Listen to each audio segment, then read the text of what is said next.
네, 우리 같이 한번 보십시다. 오늘 제13장 잉글랜드 종교개혁의 역사 부분을 우리 같이 보도록 하겠습니다. 잉글랜드 종교개혁을 종교개혁 역사에서 따로 지금 보게 됐는데요. 이렇게 따로 보게 되는 이유는 유럽 대륙에서 일어났던 종교개혁하고는 좀 다르게 영국의 종교개혁, 잉글랜드 종교개혁이 진행됐기 때문에 그렇습니다. 독자적인 길을 걸었습니다. 그래서 과정도 그렇고요. 종교개혁의 주체도 그렇고 결과도 다르게 나타났습니다.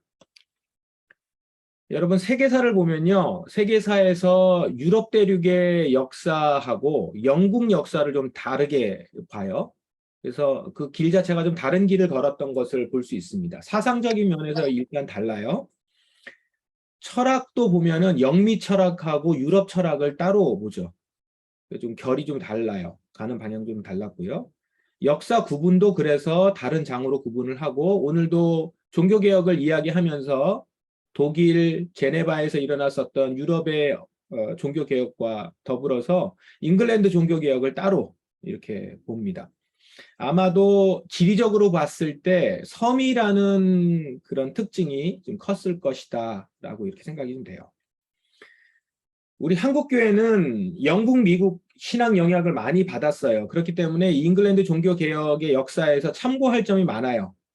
아는 내용들, 이렇게 들어본 단어들이라든가 내용들이 많이 나옵니다. 그런데 그런 영향에 비해서 영국 종교개혁에 대해서 우리가 잘 모르는 경향이 많아요. 게다가 오늘 이제 나오게 될 영국 국교회, 성공회 얘기를 들으면서 여러분 오해하시는 부분들도 있고 잘못 알고 있는 부분들도 많습니다. 왜 그러냐면 이 잉글랜드 종교개혁에 대해서 잘 다루지 않습니다. 이게 종교개혁이긴 한데 영국의 정치 역사하고 정치하고 연결이 긴밀하게 되어 있어서 신앙적인 접근보다는 정치적으로 접근을 많이 합니다. 그래서 신앙적인 면을 교훈을 받으려고 하면 별로 그렇게 참고할 것이 없어 보여요. 잉글랜드 종교개혁 얘기하면. 유럽 종교개혁, 그러니까 독일이라든가 스위스에서 일어났었던 종교개혁 내용은 우리가 직접적으로 받아들일 만한 내용이 많아요. 믿음 부분에 있어서 신앙이 어떤 것인가에 대해서 그런 것이 많은 것에 비해서 잉글랜드 종교개혁은 이제 정치적인 부분들이 많이 있으니까 신앙적인 면에서는 별로 참고할 것이 없어 보여서 이 잉글랜드 종교개혁에 대해서는 상대적으로 우리가 지식이 많이 부족한 편입니다. 그래서 오늘 이 시간 이번 기회에 잉글랜드 종교개혁을 좀 우리가 잘 보면 좋겠다 싶습니다. 먼저 오늘날 기독교에 대해서 한번 정리를 해봅시다. 크게 네 분파로 되어 있습니다. 우리가 이번 교회사 클래스를 통해서 좀 쭉 다루기는 했는데요. 우선 로마 가톨릭이 있고요. 그리고 로마 가톨릭에서부터 이제 동방정교회가 나누어지죠. 로마 가톨릭에서 동방정교회가 나왔다라고 할 수는 없고요. 이렇게 초대교회부터 시작되었었던 기독교 역사가 로마 가톨릭과 동방정교회로 이렇게 나눠지게 된 거죠, 역사적으로. 우리가 이 대부분 서양 종교, 서양 교회사를 보기 때문에 이 동방정교회 내용들은 거의 다루지 않아요. 이 교회사 클래스에서도 안 다뤄요. 잘 모르는 부분이긴 한데 기회가 되면 이 부분도 우리가 좀 보면 좋겠다 싶습니다. 그 다음에 이제 우리가 잘 아는 프로테스탄트, 로마 가톨릭에 대한 반작용으로 16세기에 시작한 오늘 내용도 거기에 포함되죠. 프로테스탄트가 탄생을 합니다. 지난주, 지지난주에 우리가 봤던 루터의 종교개혁이라든가 츠빙글리, 칼뱅의 종교개혁이 다 이 프로테스탄트 종교개혁이죠. 그래서 프로테스탄트들이 이제 생기기 시작했고요. 그리고 이제 한 가지 더, 또 한 분파가 영국에서, 잉글랜드에서 자체적으로 일어난 종교개혁입니다. 성공회라는 이름으로 이제 한 분파가 생겼는데, 여기는 로마 가톨릭하고도 좀 다르고요. 로마 가톨릭에서부터 개혁했고, 그렇다고 프로테스탄트도 아니에요. 프로테스탄트의 신학과도 조금 다른 그런 독자적인 기독교 분파로 성장해 나갑니다.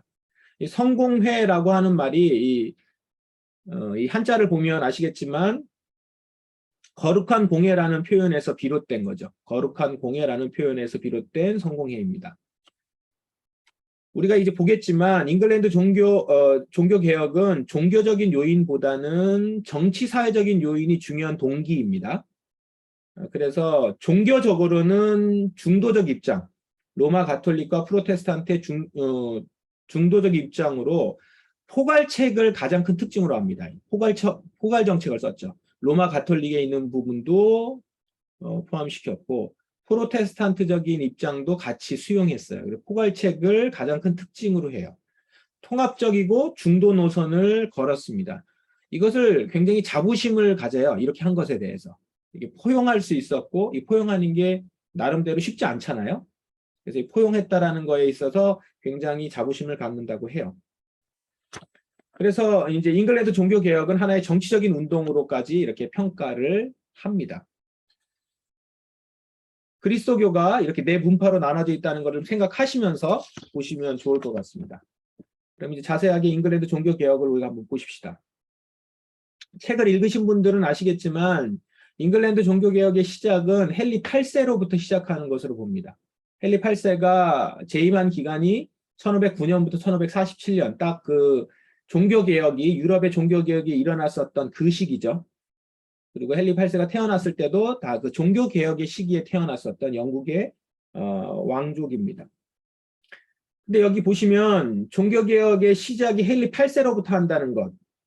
종교 개혁이 이제까지 우리가 봤던 종교 개혁은 대부분 사제 중심이었는데 사제들이었는데 영국은 종교 개혁을 주도한 인물이 왕이에요. 왕을 이야기하는 것부터가 유럽의 종교 개혁하고 다르다는 걸 알 수 있죠. 당시에 헨리 8세 때는 여전히 로마 가톨릭하고 잉글랜드는 관계가 깊었습니다. 정확히 보면 로마 교회의 컨트롤을 받았어요. 로마 교회의 허락을 받아서 왕을 세울 때라든가 아니면 결혼할 때라든가 신앙적인 면에 있어서 교황이 우위에 있었고 교황의 어떤 통제를 받는다고 해야 되나요? 그런 부분이었어요. 종교적으로는 어쨌든 간에 로마 교회가 우위에 있었던 영국과의 관계에서 그런 상황이었는데 이제 헨리 8세가 아내와 그 왕비와 이혼하고 결혼하는 문제가 이게 발단이 돼서 로마 교회하고 갈등이 생긴 거죠. 왜냐하면 결혼을 하는 거를 허락을 로마 교회가 해주는 건데 왕의 결혼을 그것에 대해서 이제 문제가 발생을 하면서 로마 교회 갈등이 생겨요. 그래서 여러분 겉으로 보면은 헨리 8세 딱 얘기하면 6명의 아내 이렇게 딱 나오거든요. 짝을 그렇게 이뤄요. 마치 검색어를 딱 치면 나오듯이. 그렇게 되는데 그래서 겉으로 보면 아내가 6명이나 돼서 이 여자 문제로 여자를 좋아하는 왕이 이 여자 문제로 교회와 문제를 일으킨 것으로 이제 이렇게 그것 때문에 갈등이 있는 것으로 비춰질 수 있는데 사실은 그런 건 아니죠. 그런 건 아니고 굉장히 정치적인 이 배경이 여기에 이렇게 숨겨져 있습니다. 책에 이제 6명의 아내가 쭉 나오는데요. 이제 첫 번째 아내와의 문제가 불거지면서부터 이 갈등이 생깁니다. 이게 이제 종교개혁의 발단이 되는 건데 첫 번째 아내가 캐서린이었죠. 아라곤의 캐서린입니다. 근데 이 아라곤의 캐서린은 원래는 헨리 8세의 형 아서 형의 아내였어요. 형수란 말이에요. 근데 그 형이 일찍 죽어요. 일찍 죽으면서 헨리 8세가 왕위를 물려받게 되면서 그 왕비인 결혼한 지 얼마 안 됐거든요. 왕비인 캐서린을 아내로 이제 맞아들이게 되는 겁니다. 이게 다 뭐예요? 이 정치적인 이유인 거죠. 정치적으로 왕으로 아내로 받아들이지 않을 수가 없었던 겁니다. 이 부분에 있어서. 그래서 이제 결혼을 했는데 아들을 못 낳고 캐서린이 계속 아이를 낳아요. 아이를 낳는데 아이들이 다 일찍 죽어요. 일찍 죽고 그래서 아들들이 다 죽고 딸 한 명만 남아요. 그게 메리인데 그 딸만 남고 이제 아들이 없는 거예요. 나이는 들고 이 캐서린을 통해서는 아들은 없고 이렇게 되니까 헨리 8세가 이래서는 안 된다. 그래서 이제 다시 결혼하겠다. 다시 결혼하려고 하니까 캐서린을 하고 결혼한 걸 무효 이제 이렇게 간 거죠. 이거를 로마 교회에 허락해 달라라고 한 겁니다. 이게 이제 어떤 배경이 여기 숨어 있냐면 이게 헨리 8세가 너무 아들을 좋아하거나 아들을 어떻게든 낳아야겠다 이게 아니 이런 부분보다는 물론 그래야 되는데 그 부분이 이제 어떤 배경이 있는 거냐면 헨리 8세 이전에 바로 전까지 잉글랜드에 뭐가 있었냐면 장미전쟁이 있었습니다. 장미전쟁이라고 하는 두 왕가의 쟁탈전이 있었어요. 왕위 쟁탈전. 이게 무려 30년간 있었고요. 30년간 양쪽 왕가에서 서로 왕위를 뺏으면서 수도 없이 왕족들을 죽여요. 서로의 왕족들을. 피비린내 나는 시간들을 30년간 갖는 거예요. 그래서 기록에 보면 왕족들이, 귀족들이 거의 없어졌다고 그래요. 씨를 말렸대요. 그만큼 이 장미전쟁으로 인해서 왕가가 아주 피비린내 나는 시간들을 갖습니다. 그러다가 헨리 8세의 아버지인 헨리 7세 때 이 장미전쟁이 종식이 돼요. 그러면서 간신히 헨리 8세 때에 안정화된 거예요. 그럼 이제 어떻게 안정화가 될까요? 헨리 8세 그 아들이 계속 왕위를 가져가면서 이 왕가가 탄탄해져야 된단 말이에요. 그래야 이제 잉글랜드가 잘 가는데 다른 또 스코틀랜드 다른 나라들과의 관계도 있으니까 그렇게 가야 되는데 왕자가 없는 거죠 지금. 그러면 또 이 다음 왕위를 차지하겠다고 다른 왕가들이 또 나타나서 이제 또 싸움이 시작되면 이게 또 문제가 되니 이 위기를 어떻게든 해결하려면 왕자를 낳아야 되는 거죠. 근데 캐서린하고 결혼을 했잖아요. 이게 정치적인 이유로 한 거란 말이에요. 아까 말씀드린 것처럼 캐서린이 스페인 출신이에요. 근데 이 스페인 출신이라는 게 뭘 의미하냐면 당시는 스페인이 유럽하고 이쪽에 패권을 장악하고 있었던 굉장히 강력한 나라였고 스페인이 로마 교회를 쥐고 있었어요. 그 로마 교회를 통해서 영국을 이렇게 핸들링을 하는 가운데 스페인이 이제 정치적인 어떤 외교 관계에서 왕비로 들어온 거란 말이에요. 그러니까 그 형이 일찍 죽었을 때 캐서린을 그냥 이렇게 미망인, 과부로 내둘 수가 없어요. 스페인 눈치가 보이니까. 그래서 이제 헨리 8세가 아내로 받아들여야 되는 상황이 된 건데 문제가 있죠. 뭐예요? 기독교에 있어서 교회에 있어서 윤리적인 문제가 있잖아요. 어떻게 형의 아내를 받아들여요? 뭐 물론 이제 그 이스라엘 법엔 있지만 이 로마 가톨릭의 법에서 그럴 수 없단 말이에요. 형의 아내를 어떻게 취할 수 없는데 이거를 스페인의 지배를 받고 있었던 로마 교회가 특별 면제를 해줍니다. 결혼할 수 있도록. 그래서 결혼을 한 거였어요. 그래 헨리 8세하고 캐서린하고 결혼한 건데 문제는 아들이 없는 거죠. 이제 잉글랜드 자체에 헨리 8세가 위기를 갖게 되니까 지금이 이제 이런 외교 관계보다 더 중요한 게 자기네 왕위를 지키는 거라고 판단했겠죠. 헨리 8세 입장에서. 그래서 어떻게 한 거냐? 내가 이 결혼을 사실은 억지로 한 거니까 윤리적인 문제가 있는데도 로마 교회가 눈 감아주면서 한 거니까 이 결혼은 무효다. 이렇게 간 거예요.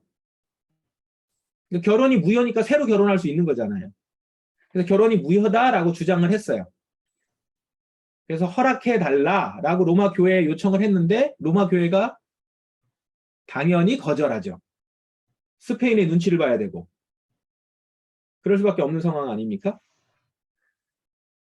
그러자 헨리 8세가 그럼 로마 교회와의 관계를 끊겠다. 그래서 관계를 끊은 겁니다. 로마 교회 허락받지 않겠다. 그러면서 관계를 끊으면서 캔터베리 교구, 당시 잉글랜드에서 로마 가톨릭의 가장 큰 교구가 캔터베리 교구였는데 그 캔터베리 교구를 국가교회로 지정을 하고 그 캔터베리 대주교를 국가교회 수장으로 세우는 거예요. 여기에 수장으로 누구를 세우냐면 토마스 크랜머, 여기 나오죠 책에 토마스 크랜머를 세웁니다. 근데 이 사람이 루터파 성향의 개혁 인물이에요. 그래서 이 캔터베리 대주교가 헨리 8세에게 이 종교적으로 결혼 무효를 찬성하죠. 맞다, 결혼 무효다 이렇게 한 거예요. 그래서 이제 결혼이 무효가 되면서 그 캐서린의 시녀였던 앤 불린하고 결혼을 합니다. 그래서 이제 아이를 낳았는데 딸을 낳아요 또. 그게 이제 엘리자베스고 이따가 또 우리가 보겠지만 그래서 또 폐위를 시킵니다. 폐위를 시킨 게 아니라 참수형을 시켜요. 간통죄로 해가지고. 그러니까 이제 아들을 낳아야 돼. 이게 목적이 그거니까. 그리고 나서 이제 세 번째 부인이 제인 시모어입니다. 그래서 아들을 낳아요. 근데 이 아내가 일찍 죽죠. 아들을 낳다가 죽어서 그래서 이제 그 다음에 세 명의 아내와 더 결혼을 하는.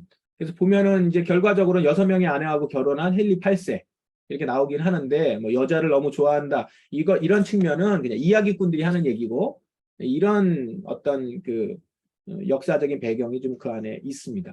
그 가운데서 로마 교회와 정치적으로 단절을 하는 거예요.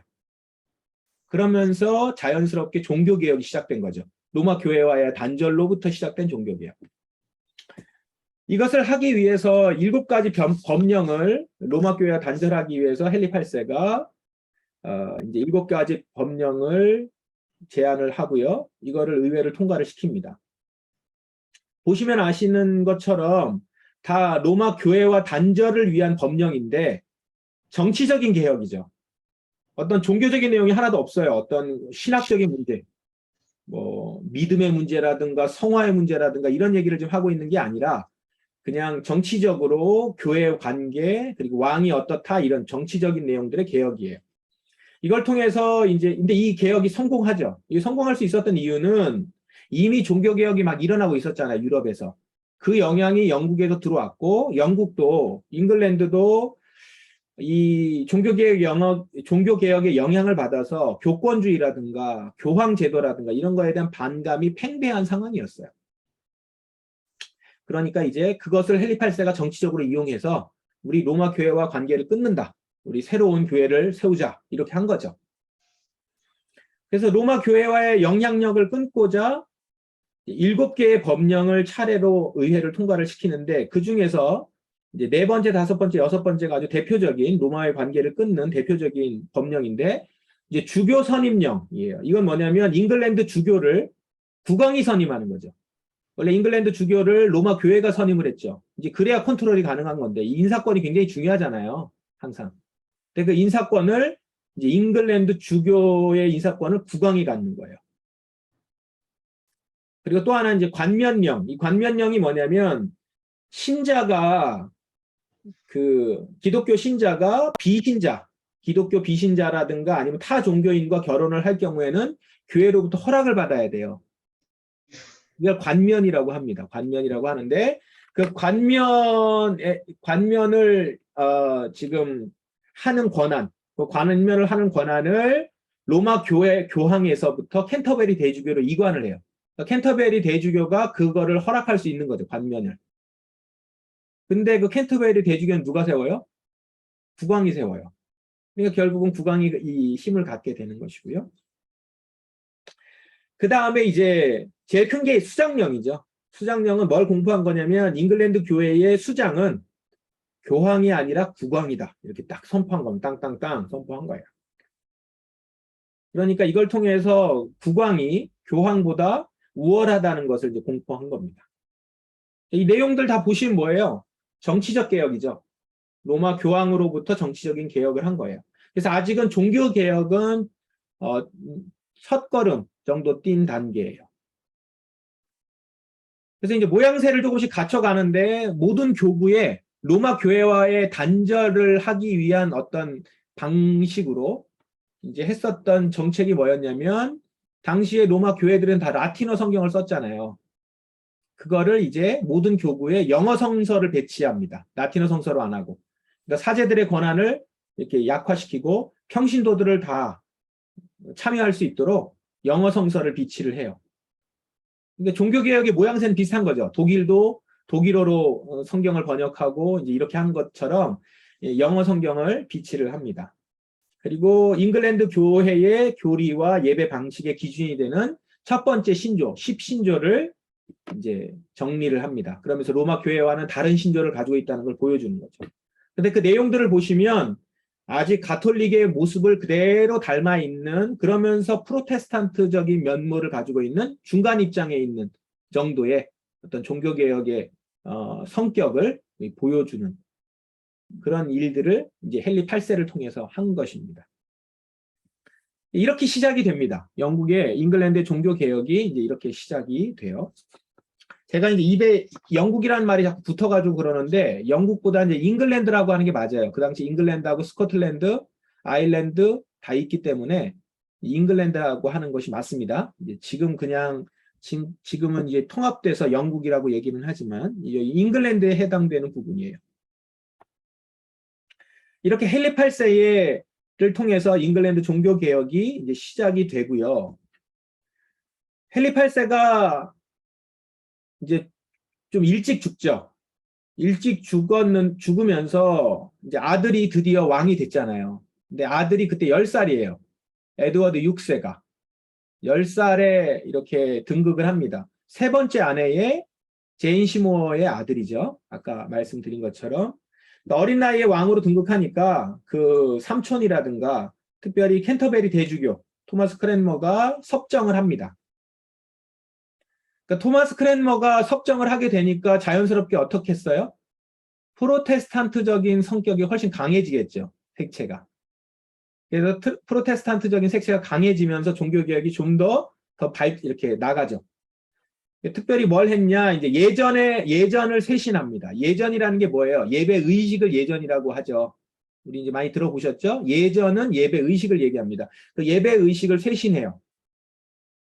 이제 그 종교개혁이라는 이름에 걸맞게 하나하나 바꾸는 겁니다. 그것이 뭐냐면 성만찬 시에 사제들만 포도주를 마셨는데 떨어지면 안 된다 이렇게 본 거잖아요. 이게 화채설이 그런 거니까 그걸 이제 바꿉니다. 포도주를 평신도들에게도 먹을 수 있도록. 그래서 평신도들을 먹을 수 있다는 거는 그만큼 평신도들 회중들이 예배에 더 적극적으로 참여할 수 있도록 하는 거죠. 그렇게 예전을 쇄신하고 회중들이 사용하는 언어로 예배를 드릴 수 있도록, 영어로 예배를 드릴 수 있도록 한 거죠. 그러니까 영어 성경이 있으니까 그 영어 성경에 맞게 회중들이 사용하는 영어로 이제 설교를 하고 이렇게 한 겁니다. 예배 인도도 다 그렇게 하고. 그러면 회중 참여가 훨씬 좋아졌고요. 또 책에도 나와 있는데 대리석 제단을 나무 성찬대로 바꿨다 이렇게 나오죠. 이게 뭐냐면 대리석 제단, 로마 가톨릭은 제단을 대리석 제단을 썼어요. 이게 어디에 근거한 거냐면 성경의 구약 성경에 아브라함이라든가 이삭이라든가 여호와 하나님께 제단을 쌓는다라고 했을 때 그 제단이 돌단이거든요. 그래서 그 돌단을 쌓은 것처럼 그것을 따라서 대리석 제단을 이렇게 쌓아놓고 제단을 놓고 거기서 이제 예배를 드린 건데 종교개혁을 하면서 어떻게 한 거냐면 대리석 제단 대신 로마 가톨릭이 쓰던 대리석 제단 대신 나무 성찬대를 놓기 시작했어요. 나무 성찬대는 뭐를 상징할까요? 예수님의 마지막 만찬 때에 예수님의 식탁, 예수님이 거했던 식탁 그거를 상징하겠죠. 그러니까 로마 가톨릭은 구약적인 요소가 좀 강하고요. 이 종교개혁은 대부분 신약적인 요소가 좀 강하죠. 사제도 제사장과 같은 위치였다면, 구약의 제사장과 같은 위치였다면, 그 프로테스탄트나 종교개혁이 일어났을 때 교회들은 만인 제사장, 모든 사람이 함께 다 예수 그리스도 안에서 예배를 드릴 수 있다, 이런 주의로 바뀌잖아요. 그런 분위기죠. 그런 같은 방향에 있습니다. 그리고 이제 공동 기도서를 가지고 교회가 같은 기도문을 이렇게 그 예배 시간에 기도할 수 있도록 합니다. 우리 교회에서 공동 기도문 기도하잖아요. 이게 이제 여기서 나오는 건데 지금 뭐 성공회에서 하고 있는 그 공동 기도문을 우리가 하는 건 아니에요. 근데 이 공동 기도서라는 게 뭐냐면 준비된 기도문이라는 거예요. 우리가 보통 대표 기도 하면은 그냥 한 사람이 대표 기도 자체적으로 자기가 막 준비해가지고 기도문 준비해가지고 자기 하고 싶은 기도 막 하는 것처럼 이제 이래 왔었잖아요. 지금 한국 교회도 대부분 그렇게 하고. 이제 우리 교회는 그렇게 하지 말자라고 해서 공동기도문 형식을 따라서 하는 건데, 이때 공동기도서는 아예 기도문이 있어요. 그 기도문을 한 사람이 준비된 기도문을, 문서화된 기도문을 읽는 거죠. 그래서 이런 기도서들을 작성을 해서 로마 교회와는 다르게 잉글랜드 교회는 다 이 기도서를 쓴다. 이렇게 한 거죠. 이런 공동기도서를 만들어서 예전을 쇄신합니다. 이렇게 이제 종교개혁적인 면들을 종교적인 개혁을 에드워드 6세 때 쭉 진행을 해요. 그러나 여전히 가톨릭적인 분위기가 많았어요. 잉글랜드의 종교개혁은. 여전히 그 사제라는 용어를 썼고요. 로마 가톨릭에서 쓰던 그 용어를 그대로 썼고 비숍을 썼어요. 비숍이라는 용어를 계속 썼고 그 다음에 이제 세례 때 십자가 성호 긋는 거 이거를 했고 결혼할 때 반지 사용하는 게 로마 가톨릭적인 요소인데 이제 이런 걸 계속했고 성찬할 때 무릎을 꿇어서 성찬을 받는 거 이런 이제 예배 의식들은 여전히 존재했다라는 거죠. 그게 이제 익숙하니까 그냥 했던 것 같아요. 그래서 에드워드 6세 때 종교개혁은 이 정도의 종교개혁이었어요. 근데 이제 그러고 나서 에드워드 6세 재임 기간을 보시면 얼마 못했죠. 7년 했죠. 7년. 7년 차에 끝났어요. 그러니까 16살, 17살에 끝났으니 에드워드 6세가 자식이 있었겠어요? 없잖아요. 그래서 이제 형제 중에 한 거죠. 그게 첫 번째 부인의 딸인 메리가 그 다음 왕이 됩니다. 여왕이 돼요. 첫째 부인의 캐서린의 딸인데 아까 우리가 같이 살펴봤듯이 캐서린은 비운의 여자가 됐잖아요. 결혼이 무효가 되면서 그러니까 자연스럽게 메리도 이게 자기 위치가 애매하게 된 거예요. 헨리 8세의 딸이기는 하지만 엄마는 왕비가 아니고 이런 상황이 된 거죠. 그런 상황이 된 가운데서 메리가 이렇게 그 커오면서 불행하게 커왔다가 이제 여왕이 된 건데 이렇게 되니까 잉글랜드를 다시 가톨릭 국가로 바꾸려고 했어요. 그럴 수밖에 없는 게 캐서린은 이제 그 메리는 자기의 엄마 캐서린의 그 위치를 다시 지위를 높여놔야 되잖아요. 그죠? 그래서 결혼이 무효가 되는 거를 다시 무효시키는 거죠. 헨리 8세와의 결혼은 온전한 거다. 그래야 자기의 위치도 딱 공주의 위치가 되는 것이고. 안 그러면 사생하니까.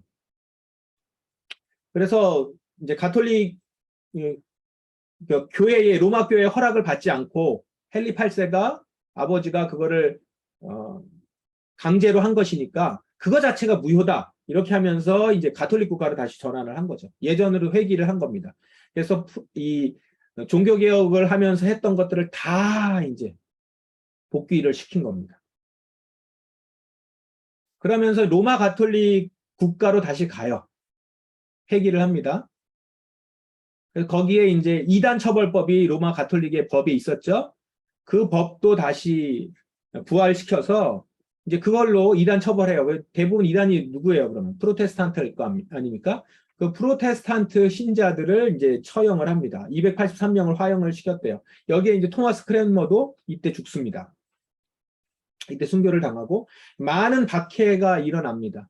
그래서 피를 너무 많이 흘려가지고 이제 피의 메리, 블러디 메리라고 하죠. 그래서 이 피의 메리라는 표현으로 그래서 그 인터넷 검색을 하실 때 메리 이렇게 하면 뭐 별 사람 다 나오는데 피의 메리 하면 딱 나와요.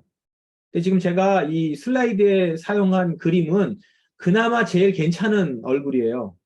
피의 메리. 이 책에도 이 사진을 썼는데 예, 썼는데 이거 말고 이렇게 찾아보시면 되게 무서운 얼굴들이 많이 있어요. 그리고 굉장히 거칠고 그 인생 자체가 불행했잖아요. 커오면서. 그리고 그 커오면서 자기 엄마는 이제 폐위가 되고 완전히 무효가 되고 그 다음에 새로 들어온 시녀가 이제 다시 왕비가 된 거 아닙니까? 그 아래에서 커오면서 학대를 많이 당했대요. 계모에게. 그러면서 커왔기 때문에 그런 어려움들이 있었던 것 같습니다. 어쨌든 메리가 한 5년 정도 해요. 하다가 죽어요. 예, 암으로 죽습니다. 그리고 나서 그러니까 이제 좀 이 메리가 가톨릭 국가로 이렇게 회귀하는 게 성공하기에는 짧죠, 시간이. 그리고 또 이 프로테스탄트의 특징이 있습니다. 박해를 하면 훨씬 강해져요. 똘똘 뭉치면서. 그래서 역사적으로 볼 때 에드워드 6세 때의 종교개혁은 그렇게 색깔이 진하지 못했는데 이 피에 메리 시대를 지나면서 훨씬 개신교적인 프로테스탄트적인 성격이 강화되고 그리고 종교개혁의 어떤 그 색깔들이 더 분명하게 나타났다 이렇게 봐요. 오히려 아이러니하게도. 그 다음 왕은 누가 됐냐면 이제 메리도 자기 자식이 없고 그 다음 왕이 누구였냐면 이제 엘리자베스였습니다. 두 번째 부인의 딸이에요. 이게 차례차례 된 거죠. 아들이 먼저 되고 그 다음에 첫 번째 부인의 딸, 두 번째 부인의 딸 이렇게 넘어간 겁니다. 이게 누구였냐면 이 사람이 이제 엘리자베스입니다. 엘리자베스 1세죠. 엘리자베스 1세가 왕이 될 때 당시에 그 잉글랜드에는 친로마파 그러니까 가톨릭파죠. 친로마파 그리고 프로테스탄트 개혁파 그리고 영국 국교회파 중도파 이렇게 세 파가 있었어요. 이제 이 파에 있었는데 엘리자베스가 누구를 따를 것인가 이게 이제 크겠죠. 에드워드 6세를 따를 것이냐, 메리를 따를 것이냐. 메리랑도 친했고 에드워드 6세랑도 사이가 괜찮았어요. 엘리자베스가 중간에서 잘 했나 봐요. 근데 역시 그 가운데서 어떻게 했냐? 중도를 선택하죠. 중도파를 딱 따르기로 합니다. 중도를 따르기로 한 것은 지금 로마 가톨릭 쪽으로 너무 갔었던 메리의 정책을 다시 백해서 회귀를 시켜야 될 거 아닙니까? 그래서 두 가지 법안을 통과를 시킵니다. 그게 수장령과 통일령입니다. 수장령은 아까도 우리가 봤듯이 잉글랜드 국왕이 교회와 국가의 최고 통치자다. 이렇게 하면서 메리 여왕이 다시 정책을 수립했었던 로마 교회와는 다시 선을 긋죠. 선을 긋고 그다음에 이제 통일령은 뭐냐면 다시 공동기도서를 도입을 하는데 그래서 교회 일치를 확보하려고 하는데 여기에 수정을 가해요. 그래서 에드워드 6세가 보였었던 방향보다는 조금 더 중도적인 방향을 보이면서 독자적인 자기의 길을 가기로 합니다. 그래서 엘리자베스 때 딱 중도적인 입장, 프로테스탄트적으로 이렇게 쭉 가지 않고 중도적인 입장을 딱 취해요. 이렇게 되면서 비로소 제3의 길, 성공회라고 하는 가톨릭과 프로테스탄트와는 전혀 다른 중도의 길을 갑니다. 그러면 이제 성공회의 영국 국교회가 이제 시작이 되는 거죠. 비로소 본격적으로 시작이 되는 겁니다. 엘리자베스 때부터. 당연히 양쪽에 반발이 있었겠죠. 로마 가톨릭은 로마 가톨릭대로, 그 다음에 프로테스탄트는 프로테스탄트대로 이 반발이 있어요. 이게 중도가 힘들어요. 그래서 로마 가톨릭은 반발을 하는데 로마 가톨릭이 반발을 한다고 해서 뭐 힘이 없잖아요. 근데 힘이 있어요. 어떤 힘이 있죠? 자기 뒤를 봐주고 있는 스페인이 있단 말이에요. 그 당시 스페인은 그 패권을 장악하고 있었고 그 패권의 대표 주자가 뭐였냐면 무적함대였어요. 스페인 무적함대. 들어보셨죠? 스페인 무적함대가 이 해상을 휩쓸고 있을 때인데 잉글랜드를 공격을 합니다. 잉글랜드를 공격을 하는데 두 번의 그 해전에서 스페인이 무적함대가 패해요. 왜 패하냐? 어떻게 패하냐면 태풍이 있었어요. 두 번의 태풍으로 이 스페인 무적함대가 패합니다. 그래서 영국 입장에서는 잉글랜드 입장에서는 하나님이 보낸 태풍으로 인간이 만든 무적함대를 물리쳤다. 이제 이런 아주 승리의 깃발을 나부끼죠. 그렇게 하면서 로마 가톨릭의 어떤 무력과 힘에서부터 벗어나게 됐고요. 엘리자베스 때.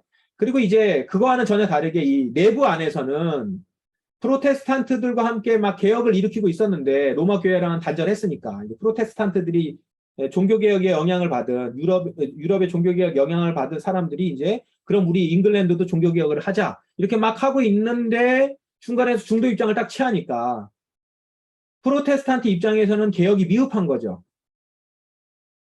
그래서 철저한 개혁을 요구합니다. 더 개혁을 해야 된다. 이래서는 안 된다라고 하고 이것에 대해서 이제 영국 국교회 입장에서는 잉글랜드 국교회 입장에서는 이들이 너무 많은 걸 요구한다. 너무 그 철저하게 개혁을 요구한다라고 해서 이제 퓨리탄이라고 부릅니다. 청교도라고 부르기 시작해요. 그러면서 이제 청교도라는 이름이 영국에서 생긴 겁니다. 그래서 영국 그 개혁자들 주로 칼뱅파들인데 영국 개혁자들을 이른바 이제 청교도라고 불러요. 그러니까 원래 이 청교도라는 말 자체가 그렇게 좋게 시작된 게 아니에요. 이렇게 비난하려고 시작된 겁니다. 약간 결벽주의자 이런 의미죠. 퓨리탄. 그랬는데 이게 듣는 입장에서 너무 좋은 거죠. 그래 우리 퓨리탄이다 이렇게 한 겁니다. 마치 그 성경에 보면 저 그리스도인들, 그리스도를 따르는 인간들 이렇게 부른 거를 우리 교회가 우리 그리스도인이다 이렇게 부른 것처럼 퓨리탄이라고 이제 부르기 시작합니다. 어쨌든 이 엘리자베스 여왕 때 제3의 길을 모색하면서 성공회가 이렇게 이제 시작이 됩니다. 중도의 길을 거는 겁니다. 그 이후에 이제 엘리자베스 이후에 스튜어트 왕조가 세워지는데 제임스 1세, 이 스튜어트 왕조라고 하는 것은 이제 왕조가 바뀌었어요. 왜 바뀌냐면 엘리자베스도 이제 자식이 없어서 결혼을 안 했으니까 자식이 없어서 없다 보니까 잉글랜드의 이제 왕위가 끊기잖아요. 근데 이제 잉글랜드하고 스코틀랜드하고 이렇게 좀 나눠져 있었는데 그 당시 스코틀랜드의 메리의 아들이 있었대요. 이 제임스 6세인가 그런데 이 사람이 이 잉글랜드하고 스코틀랜드를 통합으로 통치하면서 제임스 1세라고 이름을 바꿔요. 6세하고 1세하고 어떤 상관인지 모르겠는데 제임스 1세로서 이제 그 잉글랜드하고 스코틀랜드를 전체를 통합하는 왕이 됩니다. 이 제임스 1세가 영국 국교회, 그러니까 잉글랜드 국교회 성공회를 옹호를 합니다. 프로테스탄트가 아니라. 그러니까 이제 스튜어트 왕조가 시작되면서 더 탄탄해지게 된 거죠. 엘리자베스 때에 이제 그 성공회가 이렇게 쭉 길을 뚫었다면 그 길을 탄탄하게 쭉 걸어간 게 제임스 1세인 거죠. 이 제임스 1세 때 가장 특징적인 거는 뭐냐면 성경을 번역합니다. 킹 제임스 성서를 번역을 해요. 우리가 알고 있는 KJV, 유명한 킹 제임스 버전이 이때 제임스 1세 때 번역이 됩니다. 당시에 영국 교회에서 쓰던 성경은 제네바 출신의 영국 청교도들이 번역한 제네바 성경이었대요. 영국 교회에서 그걸 썼다고 해요. 그러니까 영어 성경이 그거였던 것 같아요. 그런데 이게 성공의 입장에서는 불편하죠. 게다가 번역하면서 번역에 따라서 조금씩 내용이 달라지잖아요. 번역이 그래서 중요한데 이제 번역한 내용들이 이렇게 출애굽기에 보면은 바로 왕에게 이렇게 항거하는 히브리인들 얘기가 이렇게 부각이 되고 나오는 거예요. 그게 영국 국교회 입장에서는 부담된단 말이에요. 왜냐하면 국교회는 국가 중심으로 가야 되는데 이런 것들이 불편한 내용들이 있는 거죠. 그러다 보니까 이게 이제 이 성경을 쓰는 거에 대한 갈등들이 있었던 것 같아요. 그러다가 청교도 측에서 레이놀즈라고 하는 사람이 왕에게 제안을 합니다. 우리 영국 모든 교회가 보편적으로 사용할 수 있는 역본을 하나 우리가 좀 씁시다. 번역을 합시다. 라고 제안을 하고 제임스 1세가 이거를 수락을 해요. 그러면서 적극적으로 밀어줍니다. 그래서 청교도 측하고 성공회 측 연합으로 번역을 주도해요. 그것도 성공회 측도 여러 분파가 있는데 여러 종파들의 의견들을 다 반영을 해가지고 그래서 이 번역을 하면서 모든 종파들로부터 인정을 받아요. 적어도 반대를 받진 않고 그래도 다 어느 정도는 수용을 하는 정도. 그래서 귀족 그룹이라든가 민중 그룹이라든가 모두가 만족하는 성공적인 번역본이 탄생한 거예요. 게다가 이거를 이제 그렇게 해서 성공적으로 됐으니까 제임스 1세 입장에서는 청교도들과 그 다음에 이 국교회 가운데서 중도를 잘 지킬 수 있었던 거잖아요. 그러니까 성공적이 된 거죠. 제임스 1세가 아주 잘한 거죠, 정치적으로. 그러면서 이걸 지원을 해요. 이거 출판을 하면서 원활하게 보급을 쫙 시키고 그때 이제 식민지 시대가 막 시작이 되잖아요. 엘리자베스 때부터. 그 식민지 시대의 경로로 KJV를 보급을 합니다. 그래서 영어권 개신교도들을 통해서 이게 널리 퍼져나가기 시작한 거예요. 이게 이제 오늘날까지 킹 제임스 버전을 영어권에서 이 성경을 다 쓰게 됐고 아주 전통적으로 많이 쓰게 된 그런 이유인 거죠. 자, 그런 킹 제임스 버전 그걸 좀 생각해 보시면 좋겠고 그 다음 이제 왕이 찰스 1세인데 찰스 1세 때는 더 국왕의 권한을 강조하고 이 왕권 신수설을 주창하면서 비국교도 그러니까 청교도들이거든요. 비국교도라는 것은 이 청교도들을 박해를 하기 시작합니다. 근데 당시에 의회는 청교도 세력이 굉장히 강했어요. 장로교가 강했단 말이죠. 그러면서 이제 의회의 청교도들과 왕 중심의 그 성공회하고 이게 이렇게 갈등이 굉장히 고조가 된 거예요. 그러면서 내전이 일어납니다. 이게 이제 청교도 혁명이에요. 청교도 전쟁이라고 하는 게.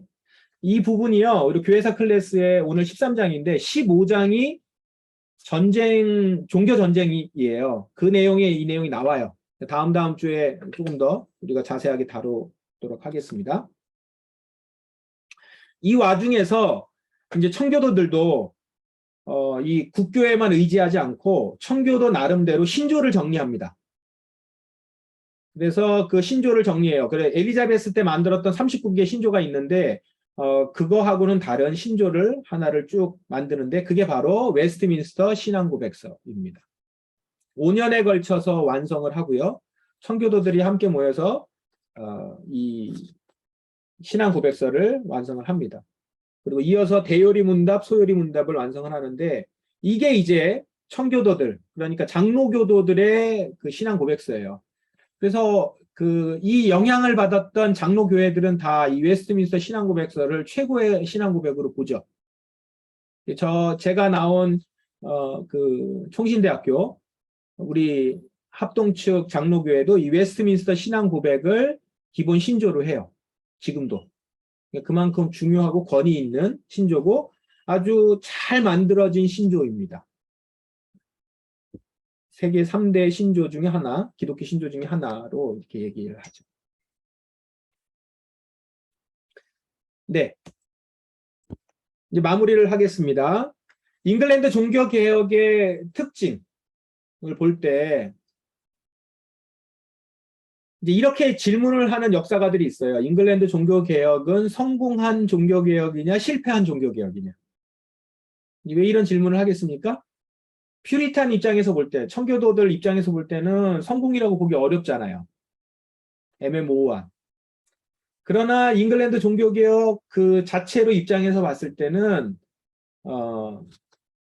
한쪽의 신조를 딱 붙들면서 큰 문제가 일어나거나 한쪽이 완전히 죽어나가거나 단절시키는 것이 아닌 다 이렇게 수용하는. 그래서 영국 국교회 외에는 다 이제 부정하지도 않고요. 이렇게 다 안으면서 중도적으로 이렇게 안게 된 거죠. 그래서 그것을 성공이라고 볼 수 있다라고 하는 측면도 있고요. 중도의 특징을 어떻게 얘기하냐면 한 역사가가 이렇게 정리하더라고요. 중용, 잉글랜드의 종교개혁의 특징은 중용, 그리고 의도적인 모호성. 약간 의도적으로 모호하게 만든 거예요. 그래서 로마 가톨릭의 고백도, 신조도, 그리고 청교도들의 신조도 이렇게 섞어서 같이 다 수용할 수 있도록 완전히 반대하기는 좀 뭐하고 그렇다고 뭐 이렇게 받아들이기는 어렵고 이러면서 애매모호하게 의도적으로 모호하게 만들면서 이렇게 가게 했다는 것이죠. 당시에 종교적인 투쟁들이 굉장히 극심하던 때에 종교 투쟁을 해결하는 방법으로 이런 방식을 썼다라고 봅니다. 잉글랜드 종교개혁에서. 중도의 길을 걸었던 종교개혁. 그게 성공한 대표적인 예가 잉글랜드 종교개혁입니다.